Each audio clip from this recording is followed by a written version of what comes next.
जी बहुत शुक्रिया। देखें, ये आप जैसे आपने खुद फरमाया कि ट्रंप का जो बयानात हैं मुतजाद होते हैं और अगले ही लम्हे को नया बयान दे देते हैं। अभी जो उन्होंने बयानात दिए हैं फॉक्स न्यूज़ को, और फॉक्स न्यूज़ का आपको पता है जो टिल्ट है और जिस तरह की जी हाँ। ऑडियंस है उनको एड्रेस कर रहे थे। जब तक कम्युनिके नहीं आता और चाइनीज जो है रिस्पांस नहीं आता, तब तक इस पे बिलीव करना जो है वो मुश्किल है। अब देखिए कि पहली बात उन्होंने कहा कि जी वो अब मैं जो देख रहा था कि ईरान के ऊपर एग्रीमेंट हो गया कि वो स्टेट ऑफ हॉर्मुज़ को खुला रखेंगे और ये उनको सपोर्ट, मिलिट्री सपोर्ट नहीं करेंगे। देखिए उससे पहले कि आप एक रोज़ पहले का आप देखिए डेवलपमेंट जो थी, जेडी वैंस जो वाइस प्रेसिडेंट हैं उन्होंने खुद कहा कि जो मुज़ाकरात हैं उसमें प्रोग्रेस नज़र आ रही है। और चाइना ने पाकिस्तान को कहा कि आप मुज़ाकरात को तेज़ तर कर दें, ठीक और है। ये बिल्कुल उससे बरक्स बयान दे रहे जी। हैं। तो मैं ये समझता हूँ जो वो चाइना का जो तरीक़ाकार है वो ये नहीं है। देखिए दोनों पार्टीज जो हैं अपने अहदाफ को बड़ा क्लियरली, इकोनॉमिक और जो जियो पोलिटिकल जियो स्ट्रेटेजिक जो उनके अहदाफ हैं उनको बड़ा क्लियरली लेके गए होंगे। जैसे चाइना ने सबसे पहले ताइवान के ऊपर अपना रेड लाइन करार दे दिया कि अगर ये होगा तो कॉन्फ्लिक्ट होगा। और बिल्कुल सही। चाइना का तरीकाकार ये नहीं है कि अपने अलाय के साथ इस तरह विद वन स्ट्रोक पीछे हट जाए कि मैं इक्विपमेंट नहीं दूंगा, या मैं जैसे उन्होंने कहा है कि ऑयल अब अमेरिका से लेंगे, क्योंकि ईरान सबसे बड़ा exporter of oil to China था। लेकिन वो उनसे ले लेंगे, ऑयल लेंगे, उन्हें बहुत ज़रूरत होती है, टेक्सास से ले लेंगे और बाकी जो, लेकिन वो ईरान को नहीं इस तरह अकेला छोड़ेगा चाइना। और जो जहाँ तक बात है निगोशिएट और मीडिएट करने की, वो थ्रू पाकिस्तान ही होगा। चाइना भी पाकिस्तान को कहेगा, वो डायरेक्ट जो है उनको पैगामात भेज देते हैं ईरान को। ज़ाहिर है उनका ताल्लुक जो है इन सालों में बहुत गहरा रहा है दोनों मामलात में, ऑयल की जो है एक्सपोर्ट और साथ जो आर्म्स की उनको प्रोविजन है, और ये जारी रहेंगी। लेकिन साथ उनके पास इतनी कैपेसिटी है कि वो ट्रंप के भी डिमांड पूरी कर दे कि आपसे भी हम ऑयल ले लेंगे। बिल्कुल सही। और जो वो कह रहे हैं जी हमारा एरोप्लेन्स का हुआ है एग्रीमेंट, वो भी देखने की बात है कि क्या मशरूत है, उसमें क्या सूरत हाल है। तो मैं समझता हूँ कि कम्युनिके आने के बाद सही सूरत हाल वाज़ेह होगी। अच्छा, इस दौरे के अख्ताम के बाद क्या तवक्को की जा सकती है कि डोनाल्ड ट्रंप ईरान जंग का ख़ात्मा चाहेंगे, या फिर दौरे के अंदर एग्रीमेंट्स तो हो चुके होंगे, फिर वो कोई बड़ी कार्रवाई करेंगे और वो जिस तरह की विक्ट्री हासिल करते हुए इस जंग से निकलना चाह रहे हैं, उस तरह की कोई कार्रवाई मुतवक्के है? ज़्यादा कभी इम्कान किस बात का है? निकलना चाह रहे हैं ना तो निकला नहीं जाएगा।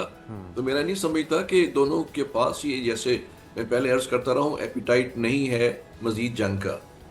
अगर ट्रंप ही देखिए, दोनों के जो आप इंटरनल सिचुएशन देखें दोनों ममालिक की, ईरान की और अमेरिका की, यानी एक पार्टी तो साइड पे होके बैठ गई है, वो पीछे से स्पॉइलर है, इसराइल जो है वो जी हाँ। शरारत कर रहा दुरुस्त। है। अब जो ट्रंप का मसाइल है कि आगे इलेक्शंस उनके जो आ रहे हैं, इंटरनली लोगों का प्रेशर होता है, वो तो लूज कर जाएंगे। अभी भी उनकी जो पॉपुलैरिटी ग्राफ है, अगरचे उनके जो रेड नेक सपोर्ट मौजूद है उसी तरह, लेकिन फर्क डेंट पड़ा है। तो इस तरह की वो एडवेंचरिज्म मजीद नहीं करेंगे जिससे उन्हें नुकसान होगा। बिल्कुल सही। दूसरी तरफ ईरान भी ये चाहेगा, अगरचे वो रेजिलियंट है, चाहेगा कि ये बात अब यहाँ पे ख़त्म हो ताकि मजीद डिस्ट्रक्शन ना हो। तो मेरा बिल्कुल नहीं सही। ख्याल कि दोनों में एपिटाइट है इस बात की। अगरचे धमकी दे रहे हैं ट्रंप के वो वॉर जारी रहेगी, लेकिन अभी भी आप देखिए कि अनईजी पीस तो है, एक फ्रोजन पीस तो है। उसके बाद जब से गुफ्तगू शुरू हुई है, कोई एक्सटेंशन की बात हुए बगैर सीज फायर ही चल रहा है, सिवाय बिल्कुल। कुछ थोड़ी बहुत हॉस्टिलिटीज के। बिल्कुल सही कह रहे हैं डॉक्टर तो साहब। मैं नहीं एक तो दोनों समझता के कि एपेटाइट अब नहीं है, ये दोनों अपना शौक भी पूरा कर चुके हैं जंग लड़ने का और अपने अपने हथियार, अपनी अपनी टेक्नोलॉजी इस्तेमाल करने का, और दोनों में ही शायद अब मजीद इस चीज़ को बढ़ावा देने की सकत नहीं है। अमेरिका भी बहुत ज़्यादा इस चीज़ का डैमेज, बहुत ज़्यादा डेंट बर्दाश्त कर रहा है, और ईरान भी जो है वो काफ़ी इस हवाले से मफलूज हो चुका है। अब नाए हुर्मुज़ बंद होने की वजह से भी, अमरीकी वहाँ पर तसल्लुत होने की वजह से भी काफ़ी कुछ बर्दाश्त करना पड़ रहा है। अगर हम इस दौरे के अख्ताम को देखें तो एक तो बॉडी लैंग्वेज बड़ी इस पर बातचीत हो हो रही है कि डोनाल्ड ट्रंप जो है वो बड़े ही एक गुस्से का इजहार, या फिर उनके चेहरे से लग रहा था कि बहुत सारी ख्वाहिशात उनकी अधूरी रह गई हैं, जो अरमान वो लेकर आए थे वो उस तरह से पूरे नहीं हुए जिस तरह से वो चाहते थे। दूसरा फिर वो अपनी ही तरफ से, अभी तो आप ये भी कह रहे हैं कि चाइना का जब मौक़िफ़ आएगा, जब चाइना की जानिब से इन बातों की तस्दीक होगी तो फिर ही उन पर यकीन किया जा सकता है। एक और जो चीज़ है वो कही जा रही है कि चीनी सदर को शी जिनपिंग को भी सितंबर में व्हाइट हाउस आने की दावत जो है वो दी गई है और 24 सितंबर जो है वो मुतवक्की तारीख हो सकती है। साथ ही साथ उनको जो खातून अव्वल हैं चीनी, वो भी, उनको भी साथ ही साथ डोनाल्ड ट्रंप साहब जो है वो दावत दे रहे हैं कि आप भी साथ जो इस दौरे में शिरकत कीजिएगा। तो लगता यूँ है कि जैसे फैमिली ताल्लुकात बढ़ाने के लिए भी डोनाल्ड ट्रंप साहब बड़े तावले हो रहे हैं कि खातून अव्वल को भी दावत दे रहे हैं, साथ शी जिनपिंग को भी, अब चीनी सदर को भी दावत दे रहे हैं। तो अब दो जब सुपर पावर मुल्क, एक सुपर पावर है और चाइना भी है, सुपर पावर से कम नहीं है, वो इस वक्त पूरी दुनिया के ऊपर वो बता रहा है कि वो कहाँ पर स्टैंड करता है। तो आप समझते हैं कि ये ताल्लुकात मज़ीद बेहतर होंगे? चीनी सदर का दौरा अमेरिका आप समझते हैं हो सकता है आने वाले दिनों में? ट्रंप बेसिकली आप देखिए कि बिजनेसमैन है और एक डेवलपर हैं, और वो कॉन्फ्लिक्ट ऑफ इंटरेस्ट की परवाह किए बगैर जहाँ जहाँ पे उनको मॉनेटरी बेनिफिट होता हो, बिजनेस बेनिफिट होता हो, वहाँ पे वो एग्रीमेंट कर लेते हैं।